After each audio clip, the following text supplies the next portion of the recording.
Hi, everyone. My name is Ashley Gatewood, and I am the Communications and Marketing Director at CFRE International, and I'm super glad that you are able to join us today for our first Canadian panel webinar of 2023.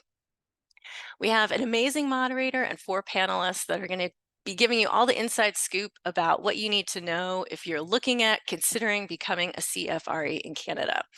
So I'm going to just start with a little bit of quick housekeeping and go through some basic info about the CFRE, just so we're all on the same page when we start here. If you are looking to become a CFRE in the first 3 months of 2024, I highly recommend that you get your CFRE application in by January 20th.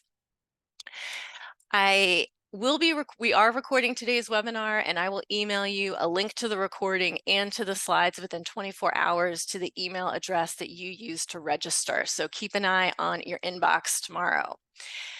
The cost of the CFRE application is $700 US if you are a member of a participating organization. A participating organization is one that we have an agreement with that their members get a preferred rate. These include AFP, AHP, Canadian Association of Gift Planners, Charitable Gift Planners, NATO, NACTO. The full list of about 30 orgs is in the About section of our website. So if you're an AFP member, AHP, etc., you will get the preferred pricing of $700 US. If you are not a member of a participating organization, the cost is $875 US.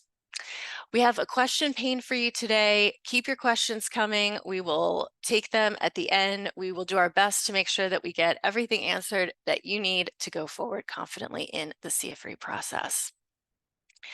All right, so with that, just a high-level overview of why our credentials in demand. Firstly, we all know that it's a bit crazy that our hairdresser has to have a license, but anybody can be a fundraiser and they don't have to necessarily have met any metrics, any standards, right? This is what a credential does. A credential says that you have proven your mastery of a body of knowledge, okay? So a credential has an exam, and when you pass that exam, that is how you have shown that you can walk the talk, right? If you have an academic degree, or let's say you went on a certificate program, those are great learning opportunities, but they date very quickly, right? For instance, I have a master's in advertising from 2005. It is woefully, woefully out of date. Likewise, if you went on a digital fundraising course, certificate course 6 years ago, that would also be woefully out of date, right? Pre-TikTok, pre-Gen Z, coming into their own as philanthropists, all of that good stuff. A credential requires that you recertify. In the case of the CFRE, that is every 3 years. This is what shows that your skill set is sharp and current. All right, so what exactly is the CFRE credential? Well, we are the only globally recognized accredited credential for fundraising professionals. We are not a North American credential. We are not an American credential. We are a truly global credential. You live and work in Canada, but maybe you have donors in Mexico, England. Maybe you're thinking about a career change and you want to move to Australia, New Zealand. Your CFRE goes with you across borders, no matter where your donors are, no matter where your career path takes you. We have been on the scene for over 40 years. The CFRE is well known in the space, and I'm also very pleased to say that this year we hit having the highest number of CFREs in Canada that we've ever had. We currently have over 1,200 CFREs in Canada.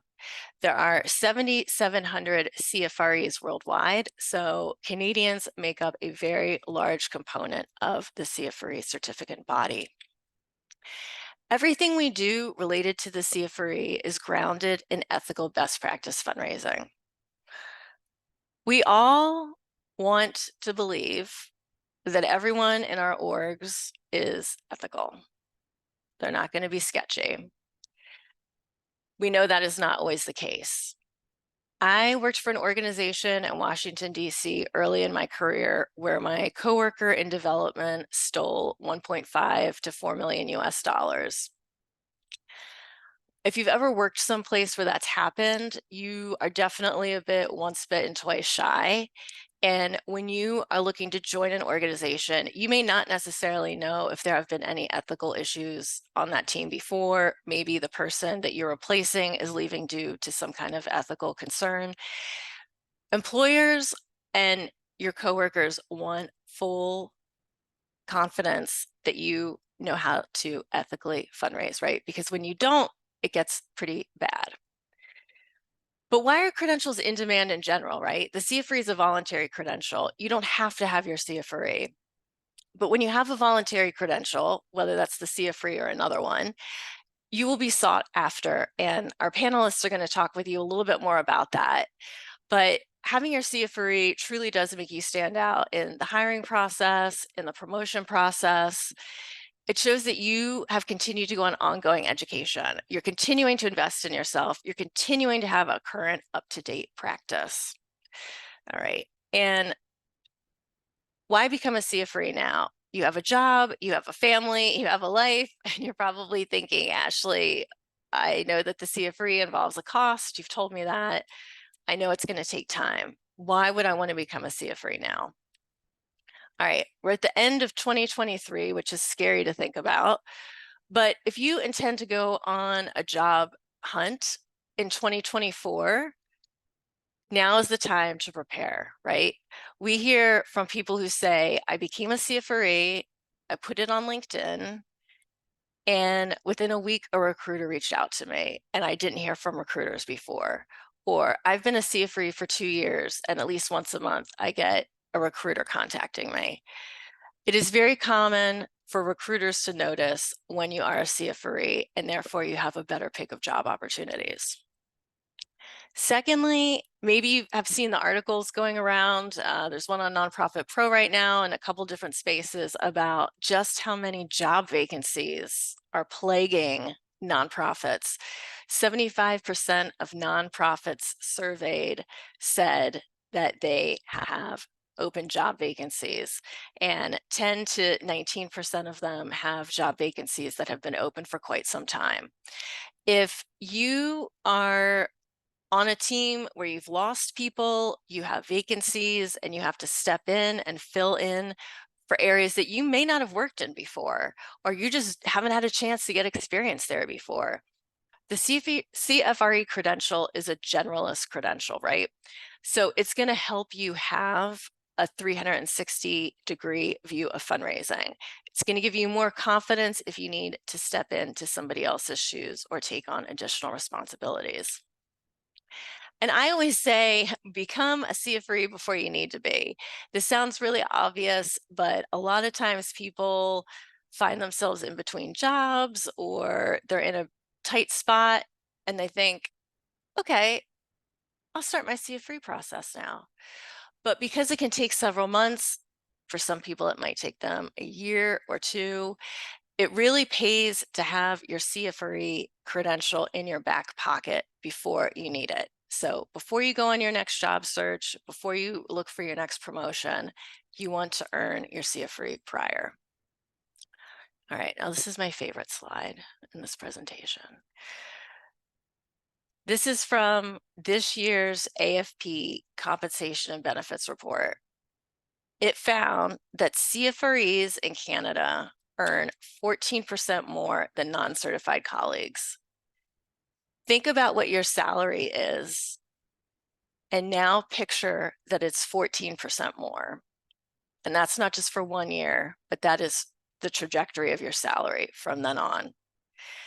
That 700 US dollars is an investment that will come back to you many-fold over the course of your fundraising career.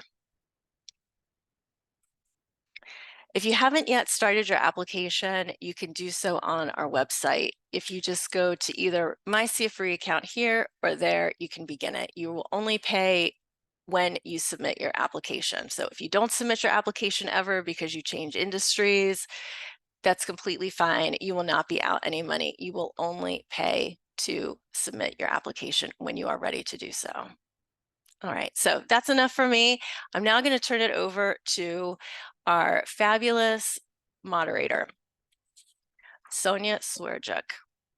All right, so Sonya is in Winnipeg today, and she has been a CFRE since 2003. So a round of applause for a 20-year anniversary of being a CFRE to Sonya.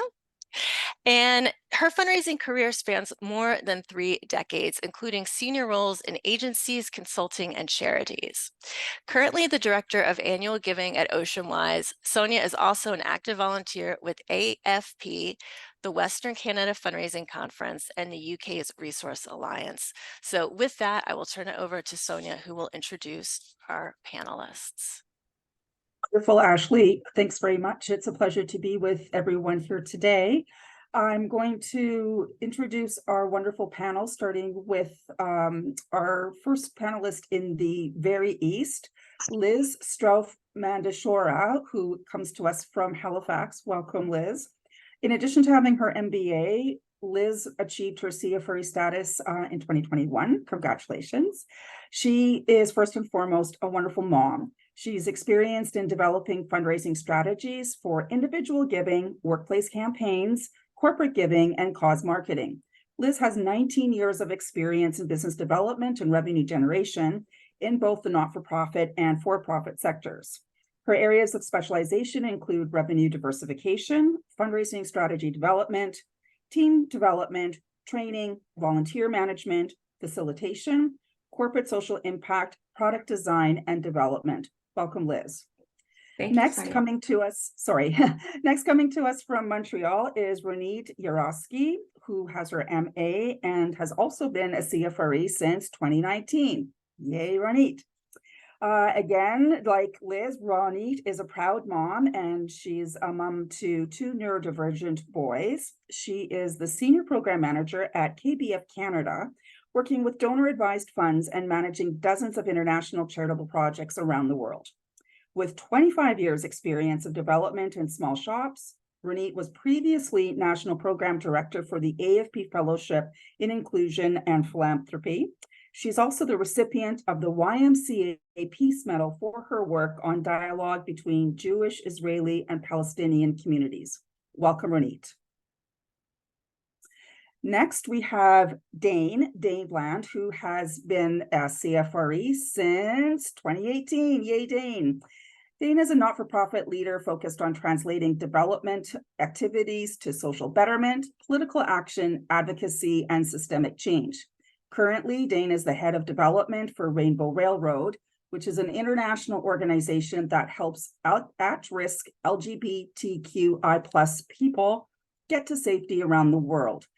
Dane is a very active volunteer in our sector, giving back to both AFP and CFRE since 2019. Welcome, Dane. And coming to us from the Niagara region in Ontario, we have Marla Smith, who achieved her CFRE in 2022. So just over a year, Marla, way to go.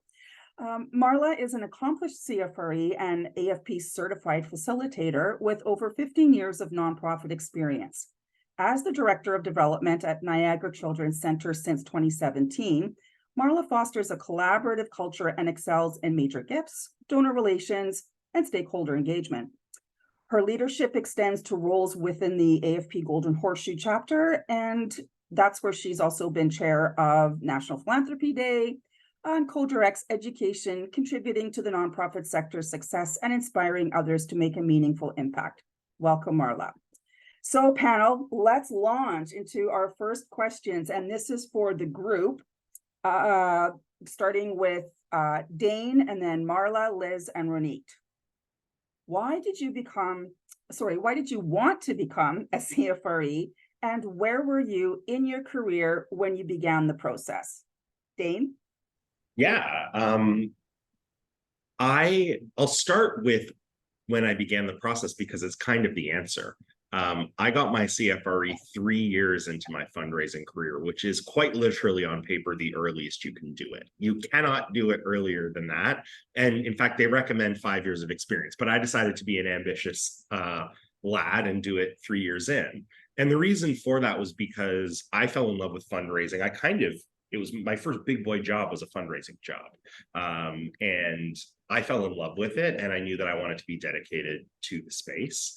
A CFRE is an exemplification of that dedication to professional excellence, to ongoing learning.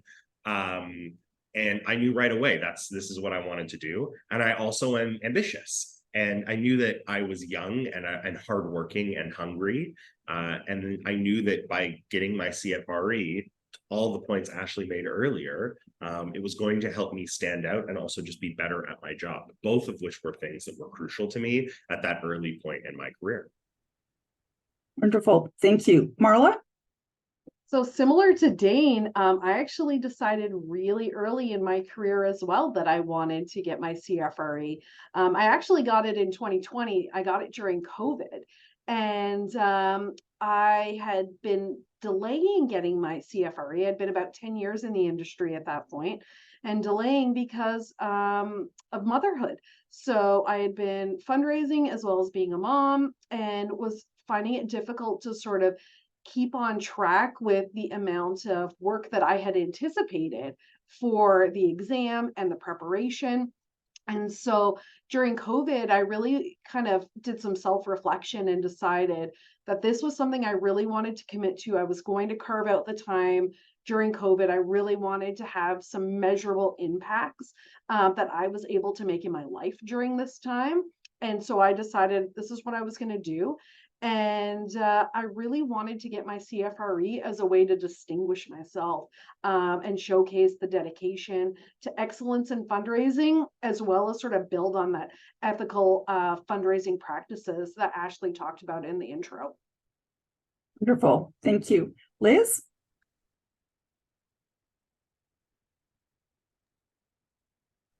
Hi, everyone, and thank you, Sonya. So my situation was a little bit different from everybody else because I joined the For Impact organization coming from a pretty corporate background.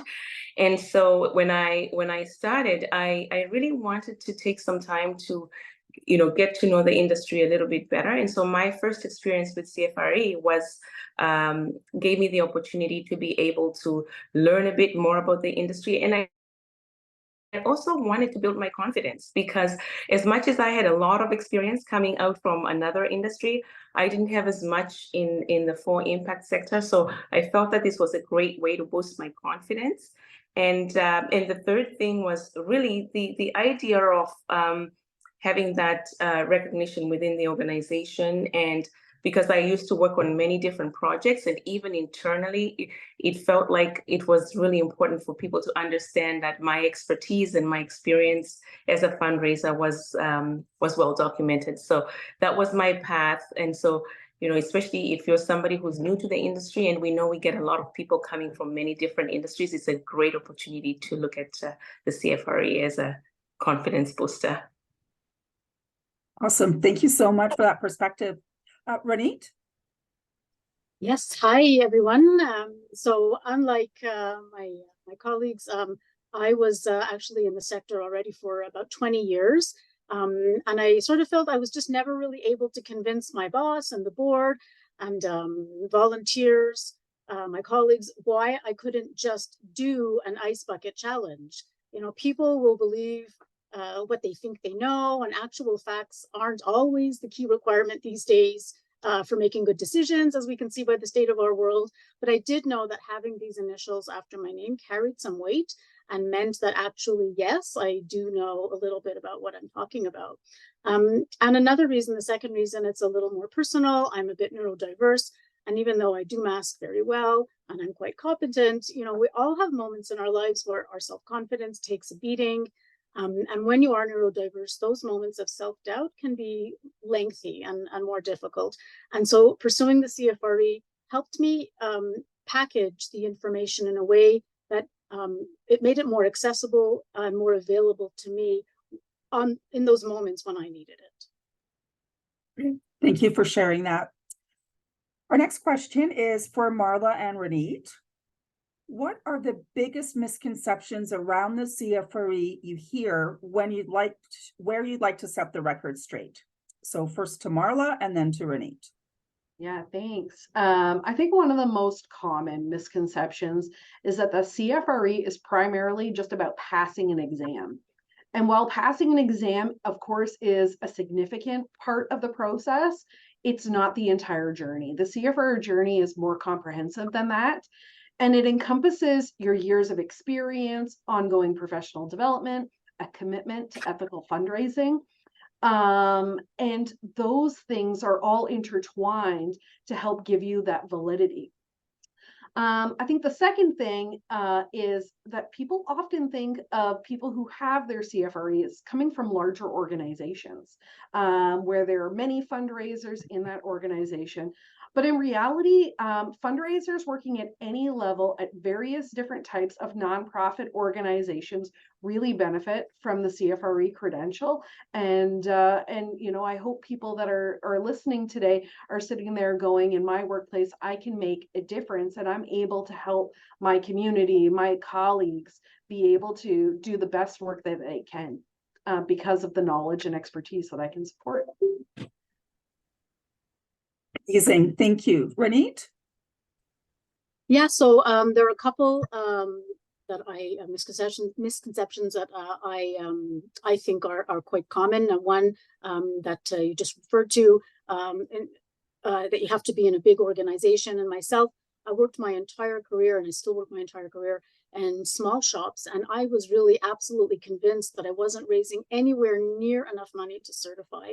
I mean, I would hear about all these people who were raising millions of dollars, and I was working in organizations where a major gift could be $5,000. And so the CFRE isn't only about the number of dollars you raise. It looks at your other contributions to your organization and to the sector, like your annual campaigns, your fundraising communications tools, events, stewardship plans, et cetera, and of course, the educational component. So, you know, really, I would recommend you take another look at the requirements, because you might be nearer to clicking submit than you actually think. And just quickly, another misconception I think is around the amount of studying that you need to do. Listen, you're going to need to study, but if you're at a place considering CFRE certification, you're probably quite familiar with a good chunk of the material anyways, and it's just a matter of really honing it in and studying some of that theory. Yeah, that is it.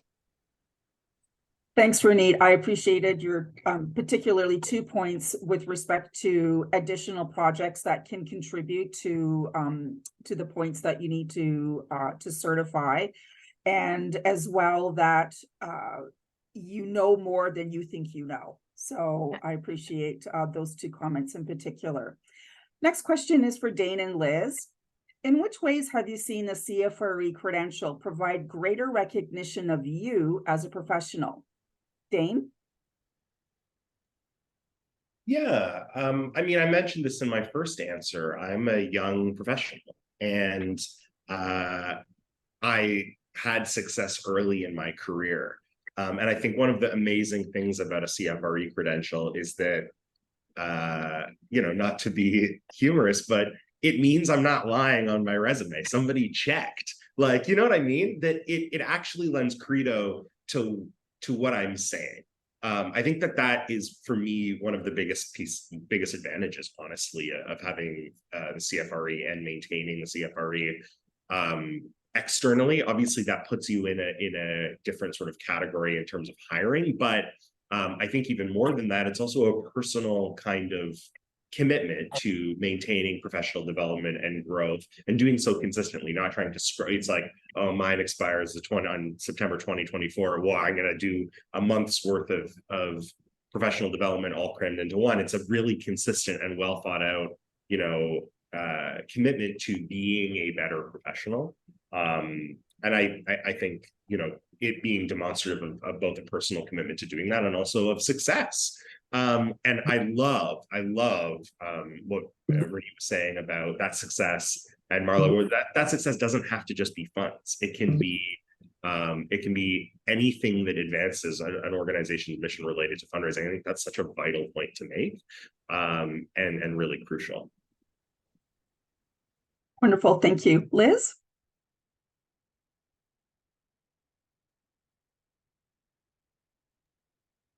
Sorry to set some technical difficulties, but the I think the key thing for me, the first thing, like what Dane mentioned, was the credibility. And I mean, like I said, I'm coming from a completely different industry, and in that space, there was, I felt like personally, I did get showed a lot of credibility when I had this accreditation. And it wasn't just for me, it was also for my organization. So, and this is interesting because I had a conversation with my manager as we were talking about it. And she really very quickly recognized that even as an organization, when we're doing certain things, when we demonstrate that our fundraisers or anybody doing that kind of work has that credential, it did lend itself to like something to getting that access to certain situations that we otherwise wouldn't. And the second one was related even to donors, because I was doing some major gifts work at the time. And sometimes in order to get to some of those big gifts, they really wanted to make sure that they were putting their gifts into safe hands. And the third one was actually related to even like, say, our board members and some of those governance people who are dealing with governance. I think them even understanding that, you know, we have people in the organization that have this credibility. So those were some of the things that really were important and boosted my career in that sense. Fantastic. Thank you, Liz. Dane, we're going to put you back on the hot seat here. And like so many of us in this sector, our first fundraising job or the first few fundraising jobs we have probably aren't going to be the last ones. So how have you found holding the CFRE credential to be useful when looking for a job? Yeah. I mean, I've shared this in the past. I'm a CFRE ambassador very proudly. And I've shared this in the past on webinars or with others. Is I call it the two pile theory. You know, or I also call it in my own hiring practice, a tie goes to the runner, right? Like when you have two candidates on paper and they're both awesome candidates and one of them has comma CFRE and the other doesn't. Look, I'm not going to hire someone solely based on a CFRE, but it's a differentiating factor. And I know we joke often, I'm a hiring manager as well. And it's a competitive hiring market out there, but it's also and still a competitive job market. And when your dream job comes up and you're like, oh man, it's time to make a move, that's my dream job, wouldn't you want to do absolutely everything in your power to demonstrate that you are effective at your job, that you are committed to being better at your job, and that you've put in the work already and are doing so on an ongoing basis? Just through, you know, having 4 letters, comma 4 letters at the end of your name is demonstrative of that without you ever having to open your mouth at a job interview. Again, it's not the only thing. There are fundraisers who have had lifetime careers of extraordinary success, never having had the CFRE. And at the same time, as an early mid-career professional, why wouldn't you want to stand out? Great question. Liz, back to you. Did you speak with your boss about supporting you in the CFRE process? And if yes, what was the outcome of those conversations? Yeah, so my conversations were quite easy actually, because my boss was quite bought in. So I did speak to my boss about it, and in having that conversation, what I remember is I did highlight the need for my own development, but also the value and the need for from an organizational perspective. And I think that that's advice I would give to people. If you're going to talk to your boss, try to highlight the value to the organization, because that's very important. And they were very supportive. And in fact, after I did my CFRE, we actually started to get more and more individuals in the organization. I was the first one, and then we started to get more people to do it. And so the outcome was really positive. And I also did get some financial support as well in order to do it. So that was, and I do recognize that not every boss, like we heard from Ronit, not everybody is standing in line being that supportive to get it done. But I believe there are ways that we can talk about later that can help you be able to have that conversation. Great. Thank you so much. Our next question is for Ronit, Liz, and Marla, and I think it's going to be a fan favorite with our audience today. How did you go about preparing for the CFRE exam, and what study advice would you share? Ronit, we'll start with you. Thanks. So personally, I knew that studying as part of a group would actually maybe make me a little more anxious. I need to do a lot of repetition when I'm studying. I read and highlight and make notes of what I've highlighted and cross-reference the different topics and really study my notes a lot. So I actually really studied on my own.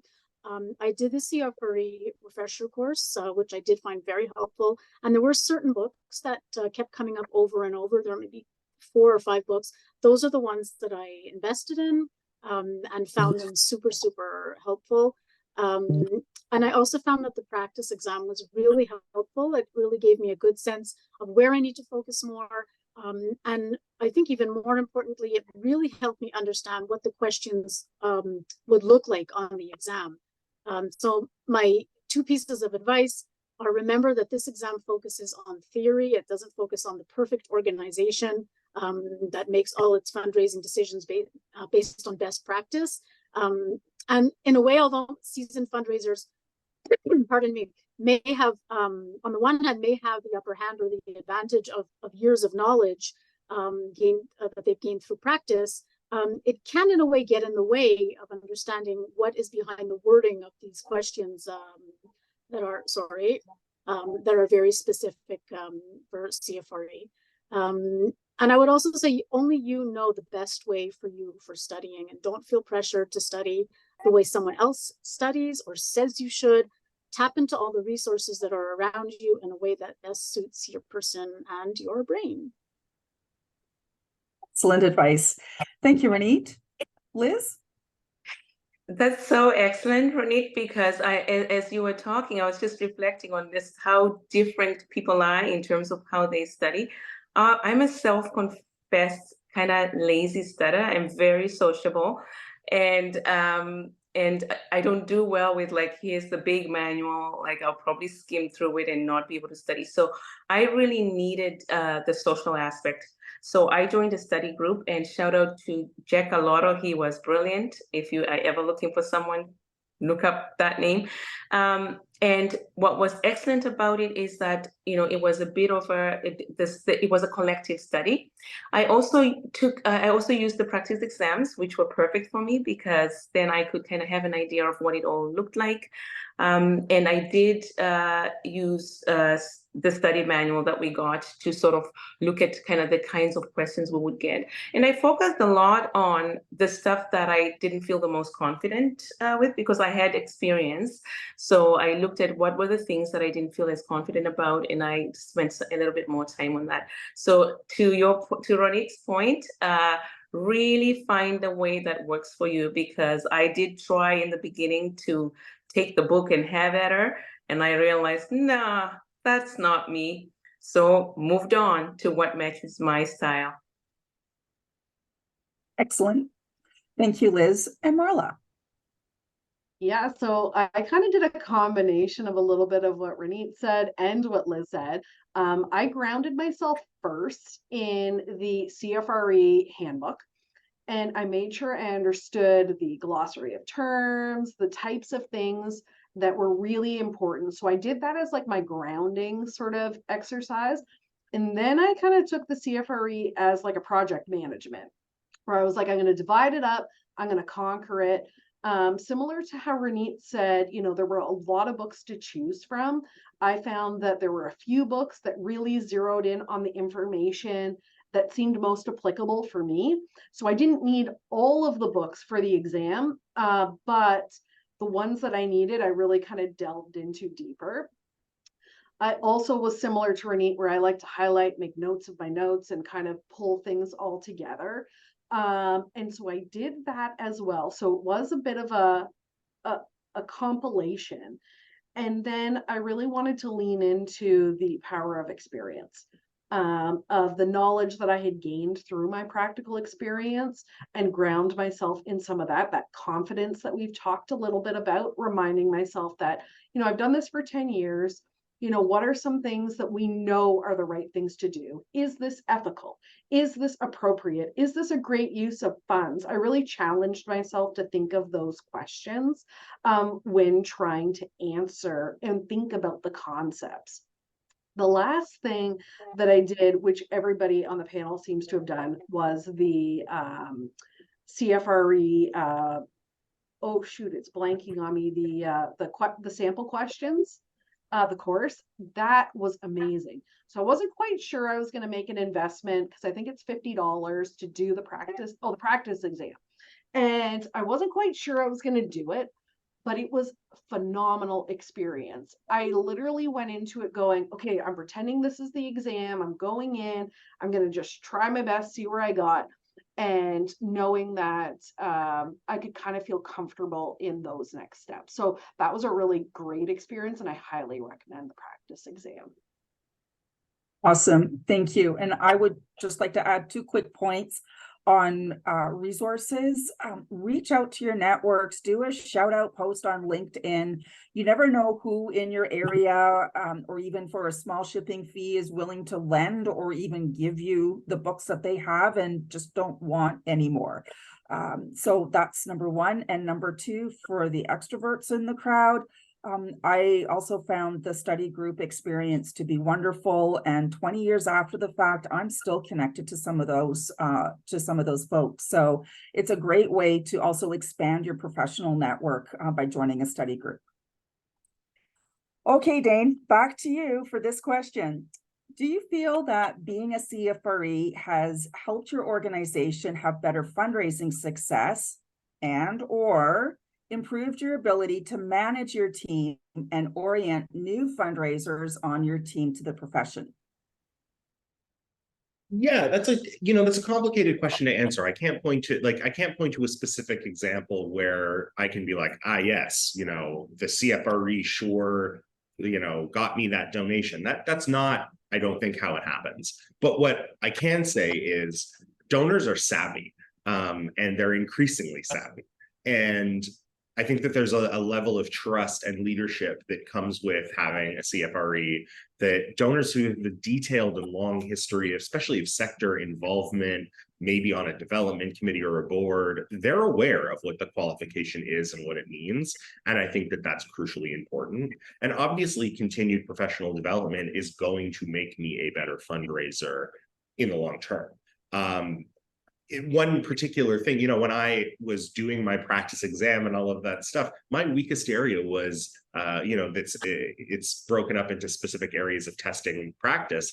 And mine was in volunteer management and engagement. And so that's where I really focused and studied some of my learning when I went into the exam. And I'm now a much better volunteer engagement leader. And it was done because of, a need to qualify for the CFRE. And I was an annual gifts person when I wrote that exam. I wasn't dealing with senior volunteers. And so it was a really interesting and appropriate learning moment.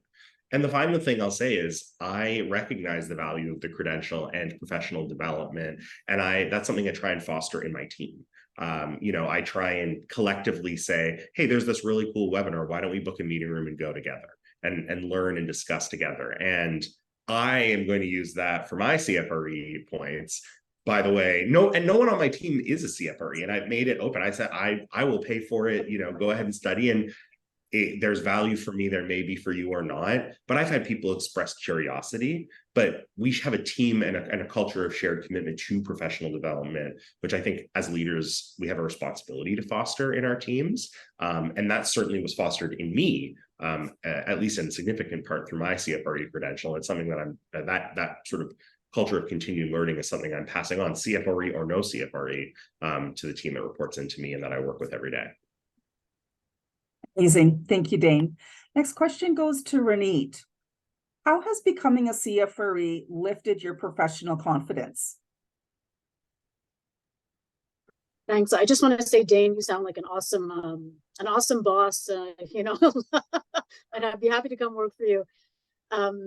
So for better or for worse, I think we know that fairly and unfairly, having letters after your name, that elevates your credibility.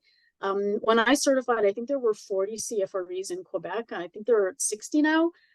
That's like out of 8.5 million people. So I actually did some research for this question. And just to compare, 57% of working age Canadians have either college or university degrees. That's like 20 million Canadians. And there are 1,200 CFREs in Canada, which is a great number, but that's 0.003% of the population. you stand out. You really stand out. And when you become CFRE, you're joining this really great circle of individuals who are really considered by the industry to be among the leading authorities in the field and have a high level of knowledge and mastery of fundraising and development, and an understanding of its complexities and challenges as well. I'd say that going through this process has helped me in a couple of ways. Like I mentioned earlier, the studying has helped me organize all that information. And so I speak with more confidence, which certainly elevates my credibility. And doing this really did help me in those moments of self-doubt. Those letters don't only tell other people that I know what I'm talking about, they're sometimes a good reminder for myself as well, that I know what I'm talking about. And I feel quite proud to be a member of this club. I share your pride in that, Ronit, and thanks for that extra research. Wow, those are some pretty impressive stats. Our final question before we can move on to Q&A from the group at large with us today is for everyone. So I'll start with Dane, then move to Marla, Liz, and Ronit. For anyone who is sitting on the fence about earning their CFRE credential, what is your advice? Dane? Yeah, my advice is, well, do it. But I think it's also to pull every lever, to check under every rock. There's such, talk to your supervisor, broach it as a conversation, explore. It is free to sign on to my CFRE and to start to fill out your application. Maybe you qualify and you're going to shock yourself. Look under all of those rocks and start to pull those levers. The value is certainly there, and it's up to you to decide if it's right or not for you. If you are here, if you're one of the people signed on to this webinar, you're here because you're curious, and I would encourage that continued curiosity. I think it's just going to be of service to you and at least give you an answer instead of procrastinating on something and going, oh, I'm not sure if it's right for me. I'm blah, blah, blah. Start now. I mean, you've got a few months before January 20th kicks off and you've got your next application deadline. That's a heck of a lot of time to try and figure out, am I ready? What do I need? Do I think I can be ready in time? And what does it really look like for me? Amazing. Marla? So like Dane, I say just do it. It's challenging, but it's a really rewarding experience. I found the CFRE credential not only enhances your professional credibility, but it also deepens your knowledge and the skills of fundraising. So it really taught me some really good things going through the process. It'll open doors for you for new career opportunities, and it'll expand your network. And Ashley mentioned this at the beginning. I can testify that I think all of us probably get recruiters calls and reach outs for people looking either for advice or professional support. Remember, it's not just about passing the exam. It's really a commitment to ethical fundraising and continuous professional development. Take advantage of the resources that are available. Seek guidance from people, from CFRE colleagues. Embrace the network of people that are available to you. And in the end, remember, this is an investment in your career, and it's helping benefit the causes that each of you are working towards and are passionate about. Fantastic. Liz? Yeah, and I love the just do it statement, because that's kind of where my head would go. And I think the hardest thing for most people is to just start. And so I think, a combination of what's been talked about today, if as Dan mentioned, just start by filling out that application and just see where it lands. And one thing I did want to speak to is really two things. The first is around talking to managers and getting that support. I think it can be really helpful in focusing on that, the value of professional development and the value of the CFRE to the organization. I love what Dane talked about that. I almost call it like a collective growth, because what I saw is that when I had my CFRE, there was an exponential sort of situation in our organization where we were now looking at like who's next and trying to work together and make sure that we can support that person. I really recommend also, if finances are a challenge, which is often sometimes people feel like, oh man, I'm not going to be able to do this. Look at other sources of funding. So there is obviously your employer to look at, but look at other sources or grants that support education. I find that they actually can support you in your CFRE as well. And talk to your local AFP as well, because sometimes there is funding available that helps people be able to do education-related stuff. So those would be some things that I would say in terms of like, you know, if you're on the fence, I would say the best thing to do is get started, lean on the side of doing it. And get going, and also seek some mentors. There's some people who in your network have probably already done it. They will help you go along as well. Amazing. And Ronit. So it's interesting because I was just thinking when I started thinking about CFRE, my director of development, who I was working under, actually, I can't even believe it. She didn't believe in professional development. So you can be in places of employment, working with people that are not encouraging, or don't get it or don't understand. But or then there could be that obstacle. It could be finances are an obstacle. Certainly they were for me. There can be all kinds of obstacles, but don't let those kinds of things be the reason. You know, you can find solutions. I didn't know that I could even think about doing CFRE because I thought you had to be raising millions of dollars. I didn't know until I spoke with somebody who is a CFRE, and I got that information. So really reach out to your network. Don't let your fear or your nerves about the exam get in your way. It's nerve-wracking, and you know, we don't all pass on the first try, but not passing exam on the first go doesn't say anything about your knowledge or your expertise or your ability. Nobody's ever going to ask you in a job interview, well, how many times did you have to write the exam before you passed? You know, don't let that be your excuse or your reason why not. And for those who are neurodivergent, you know, we know how much harder these kinds of things can be. We have these invisible challenges that nobody ever acknowledges or talks about, and that can often make us feel ashamed and embarrassed. But I got to tell you, doing this will make you feel flippin' awesome. And in many ways, I feel like it's kind of helped me hone this like amazing superpower of organization that I have. So just figure out and reach out, tap into your network. It's sometimes counterintuitive for introverts, but they're there to support. Go to people that you trust, take your time, go at your pace, and you will succeed, and you'll feel flippin' awesome too.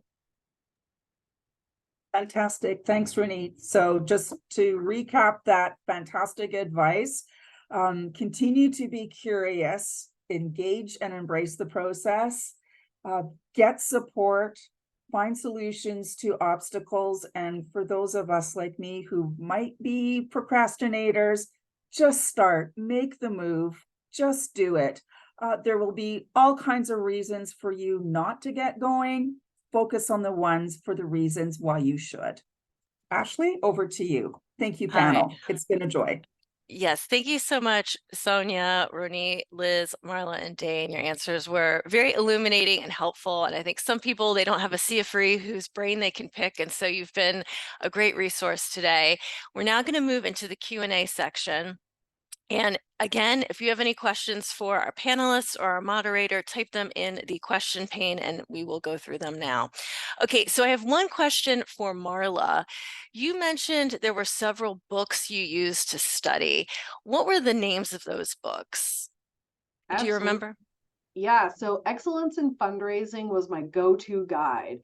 And I had the 5th edition and it's highlighted, and I think of it as like a handy reference tool.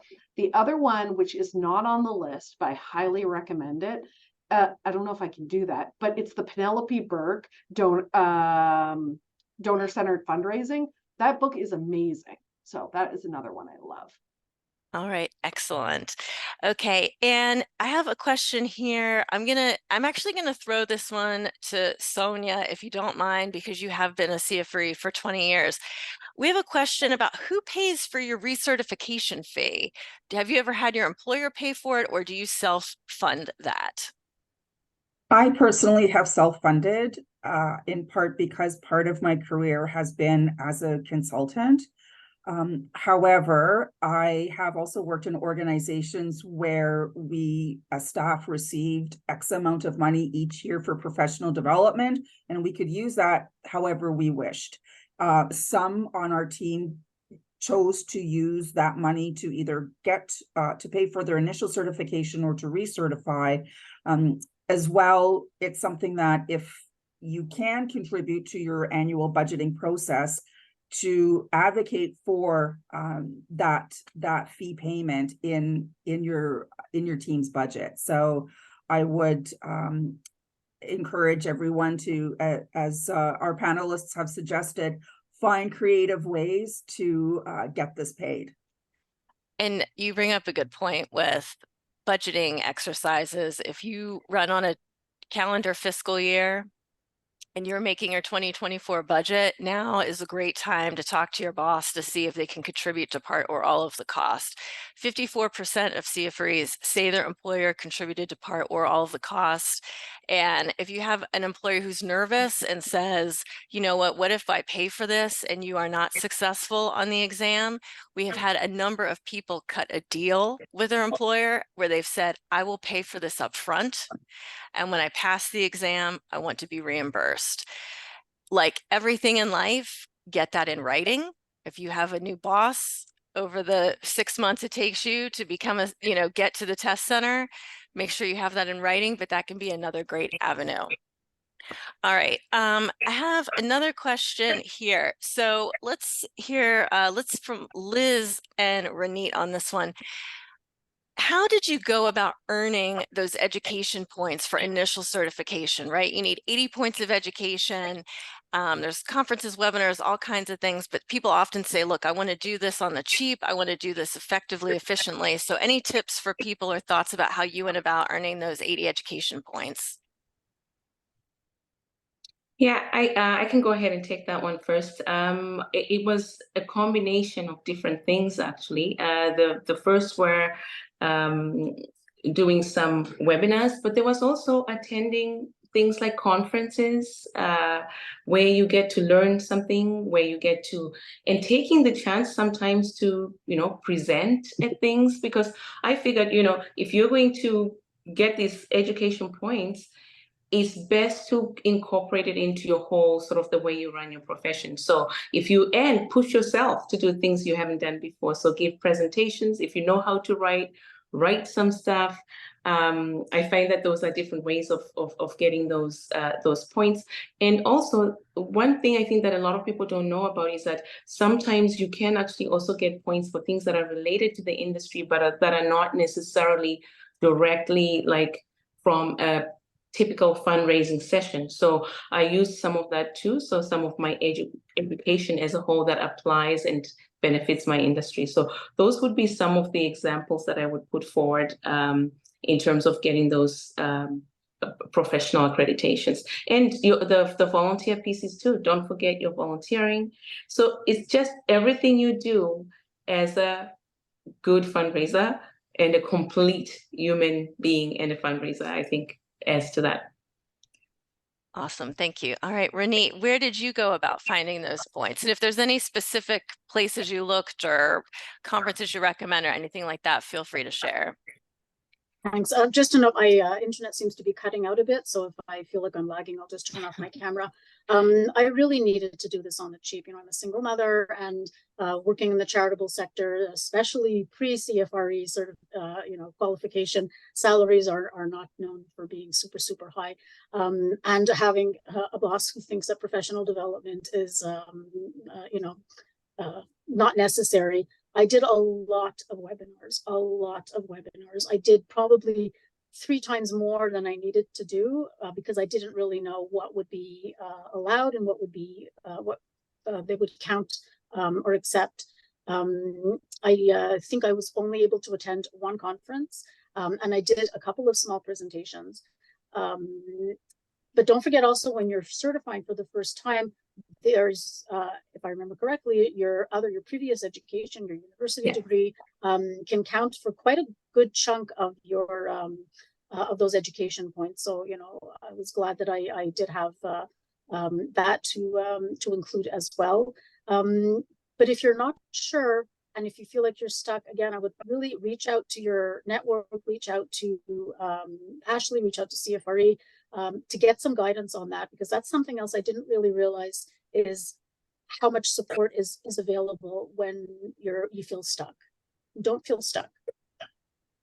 Perfect. And just to piggyback off what Dane had said before about being a CFRE ambassador, several people on our call today are CFRE ambassadors.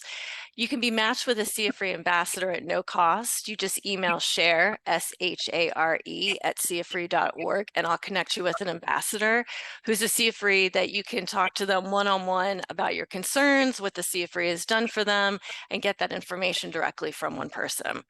All right, and so we've got a couple minutes left here. I'm going to ask this next question to Marla. How did you go about finding the time to study? So we know some people study on weekends, some people study here, there, wherever. How did you find that time while working a full-time job with a family, all that good stuff?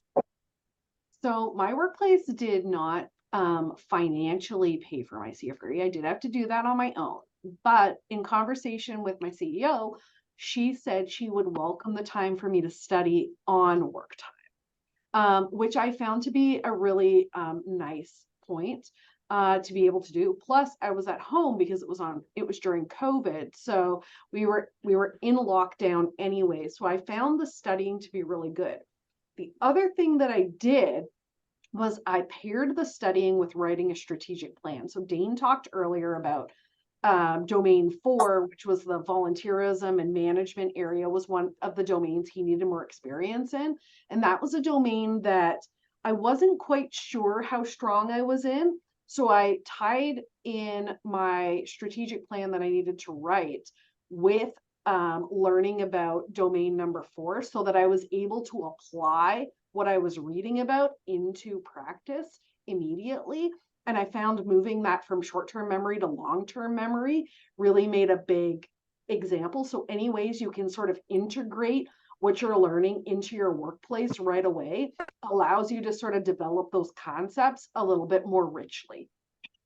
And that's really smart to incorporate it straight away. We had somebody on a webinar a couple of years ago who, when he became a CFRE, he studied all day Saturday, all day Sunday, and then Monday through Friday, he would tell his partner everything he'd studied and speak it, because he learned by having to, you know, you learn by teaching, right? So if you say it over and over again to someone, and they did that for 6 weekends in a row. He would study Saturday, Sunday, and then the next 5 days just teach his partner what he had learned. So there's all kinds of ways that you can make that information stick. All right, so with that, we are, okay, we've got one last question here that we've got time for. If you have a question that comes to you after the webinar, email succeed@cfre.org and we will respond to you. Our last question here says, under professional history section, do I have to upload a copy of my job description for each of my jobs? No, you do not need to do that. We audit 1 out of every 10 applications. If you are selected for audit, you may need to provide that, but you will not need to have that when you begin or submit your application. All right. Well, a warm thank you to Sonya, Ronit, Dane, Marla, and Liz for your wonderful time and perspectives today. And we thank everybody for joining us, and we look forward to supporting you on your CFRE journey. Take care. Bye. Thank you.